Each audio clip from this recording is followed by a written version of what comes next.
তারা বলার চেষ্টা করছিল সিনিয়র মোস্ট যিনি আছেন উনি প্রধান বিচারপতি হবেন।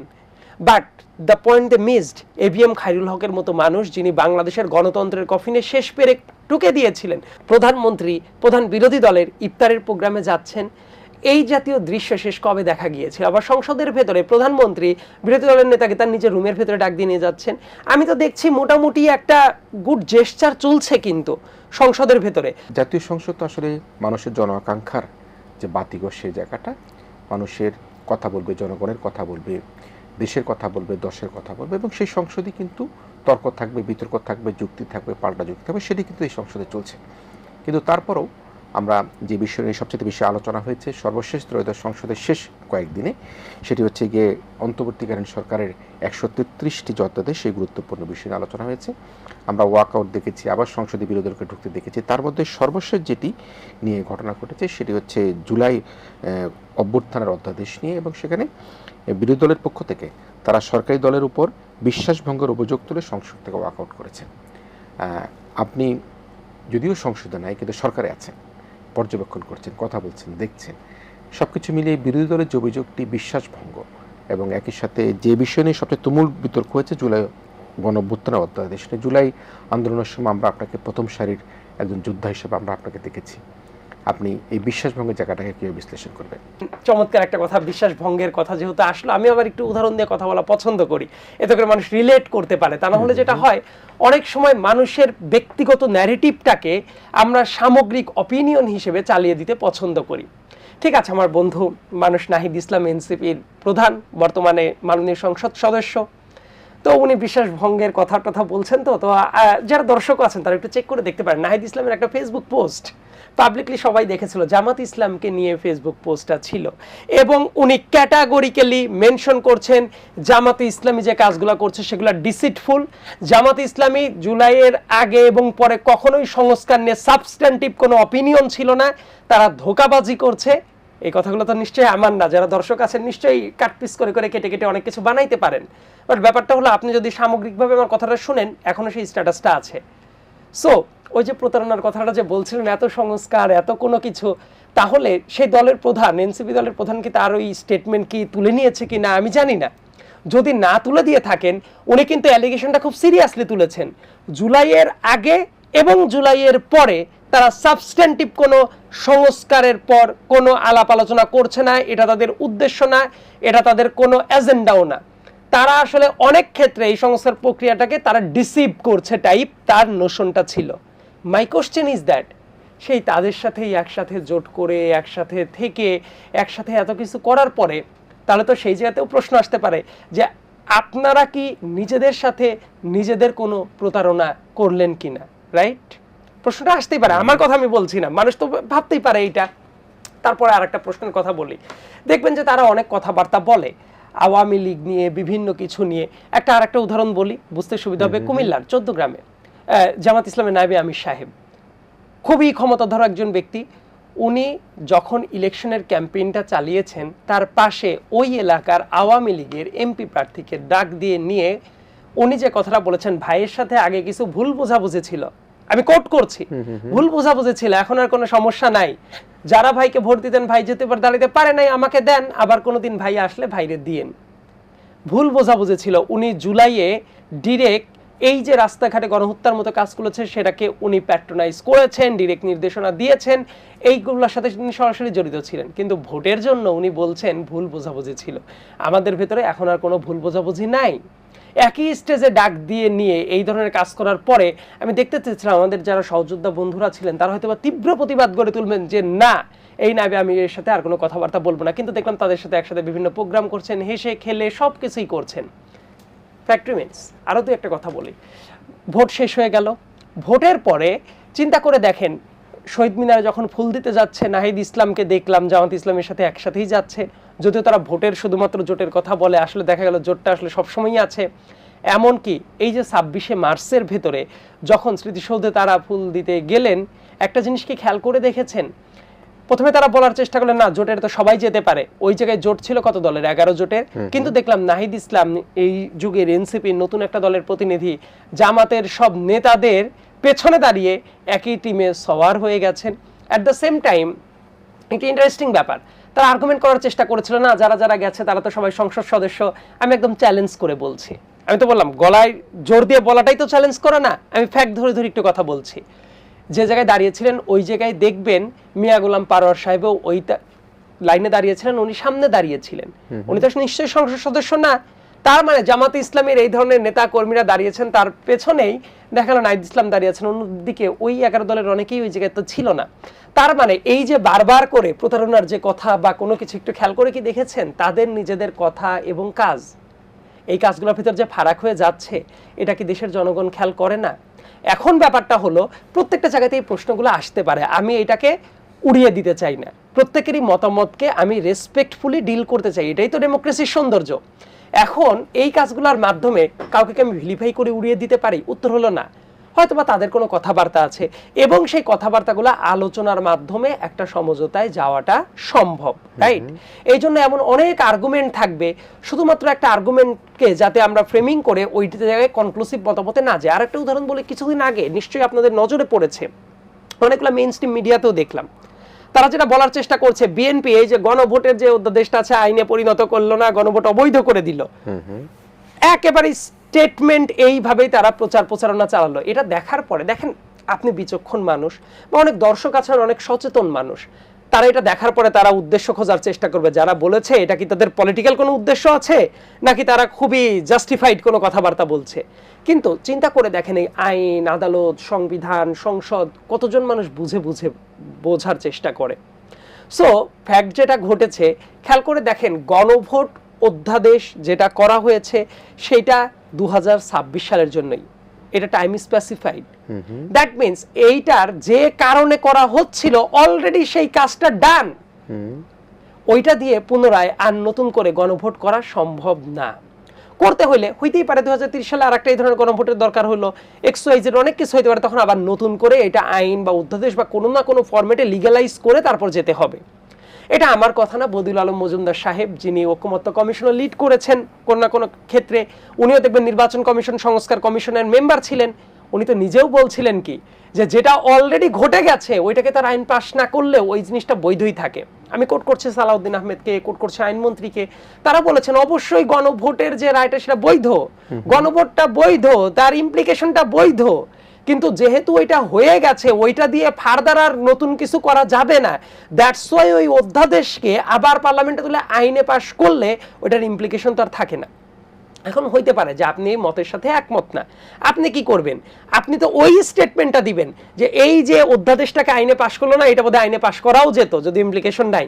কিন্তু এই ব্যাখ্যাটা কি দেওয়া হয়েছে নাকি? একটু খেয়াল করে দেখেন, আপনি মিডিয়ার ক্যাপশন, হেডলাইন সব যদি রিভিজিট করেন, দেখবেন মনে হচ্ছিল না যে অনেক ক্লেমেন্ট পারসন যারা আছে তারা মনে করবে এই যে গণভোটের রায়টাকে বিএনপি কি করলো, ছুঁয়ে ফেলে দিল, গণভোট নামে আর কিছু থাকলো না। এই যে ভুল বোঝাবুঝির জায়গাটা, এটা তো নিশ্চয়ই ইন্টেনশনাল ফ্রেমিং। এই যে এই ব্যাপারগুলোতে কি হয়, এখন ওইটা করার পরে আপনি যদি মনে করেন এই যে এরা বিশ্বাসঘাতক, এই যে এরা অমুক তমুক, তাহলে তো এই প্রশ্নটা করতে হবে, এই বিশ্বাসঘাতক, এই গাদ্দার, অমুক তমুক, এটা কি আবার ওই নাহিদ ইসলামের মতো ডিসিটফুল বলে পুনরায় তাদের সাথে একসাথে গিয়ে হাস্যোজ্জ্বলভাবে যাবে, খেলবে, সবকিছু করবে, এই ধরনের কোনো ব্যাপার কিনা? অনেক ধরনের ব্যাপার থাকতে পারে, আর্গুমেন্ট থাকতে পারে। আমার কাছে রাজনৈতিক দলগুলোর যে ভূমিকাটা মনে হচ্ছে, এন্ড গোল নিয়ে খুব একটা আপত্তি আমি দেখছি না, যেটা হচ্ছে মানে আমাদের ওই ওয়েটা, ওই গন্তব্যে পৌঁছানোর যে রাস্তাটা, সেটা কোন দিকে আগাবে সেটা নিয়ে অনেক আর্গুমেন্ট কিন্তু আছে, রাইট? সেই আর্গুমেন্টকে আমি বলছি না যে হ্যাঁ তারা আর্গুমেন্ট কেন তুললো, এটা তারা তুলতেই পারে না, তাহলে আরেকটা ফ্যাসিস্ট রেজিমের মতো হয়ে যাবে। তারা তাদের আর্গুমেন্ট তুলবে, সরকারি দলের আর্গুমেন্টটা তুলবে, আলাপ আলোচনার মাধ্যমে ডেমোক্রেটিক ওয়েতেই তো ডিসিশনটা হচ্ছে। নাকি বিএনপিকে জনগণ ভোট দেয় নাই? জনগণ ভোট দিয়েছে জন্যই তো তারা গেছে, রাইট? এরপরে আর একটা ব্যাপার খেয়াল করে দেখেন, এই এন্ড রেজাল্টের ভেতরে এমন অনেক কিছু থাকতে পারে। একটা ইন্টারিম গভর্নমেন্ট 1.5 বছরের মাথায় অধ্যাদেশ কতগুলা করেছে? 133টা। দ্যাট ইজ নজিরবিহীন ব্যাপার। আপনি নিশ্চয়ই জানেন যে সংসদ যখন বসে যায়, সংসদ বসার পরে কতদিনের ভেতরে এই অধ্যাদেশগুলো তুলে আইনে পরিণত করতে হয়, আদারওয়াইজ এইগুলা কিন্তু অটোমেটিক বাতিল হয়ে যায়। দেখবেন এইগুলার ভেতরে প্রায় শতকের মতো অধ্যাদেশ কিন্তু একদম আনচেঞ্জড অবস্থায় কি করা হয়েছে, এটা তোলা হয়েছে এবং আইন আকারে তারা পাশও হয়ে গেছে। বাদ বাকিগুলোর ভেতরে বেশ কিছু জায়গায় সংশোধনী আছে, সংশোধনী সহ উত্থাপন করা হয়েছে। কিছু কিছু জিনিস আছে যে ওইটা তোলা হয়নি, ওইটা অটোমেটিক বাতিল হয়ে গেছে। কিন্তু এটা নিয়ে যখন কথাবার্তা চলছে, জাস্ট আমি আজকে যে মুহূর্তে এই শোতে বসেছি, যে এখনো যেহেতু 11টা বাজে, এখনো রাত পার হয় নাই, আমি এটাকে 12 তারিখ হিসেবেই বলছি। এই 12 এপ্রিলে দেখবেন আজকে আইনমন্ত্রী, স্বরাষ্ট্রমন্ত্রী এবং একই সাথে চিফ হুইপ সাহেব স্বরাষ্ট্র মন্ত্রণালয়ে বসে থেকে তারা একটা ব্রিফিং করেছেন। সেই ব্রিফিংয়ে তারা কিন্তু বলেছেন যে কয়েকটা অধ্যাদেশ তোলা হয় নাই, যেমন মানবাধিকার অধ্যাদেশের কথা যদি বলেন, বা আরো কয়েকটা নিয়ে যেগুলো নিয়ে কথাবার্তা হচ্ছিল, জাজ অ্যাপয়েন্টমেন্টের কথা যদি বলেন, বিচার বিভাগ স্বাধীনের কথা যদি বলেন, এইগুলা কিন্তু তারা কি বলেছে, অধিকতর বিচার বিশ্লেষণের পরে এইগুলা পুনরায় বিল আকারে উত্থাপন করা হবে।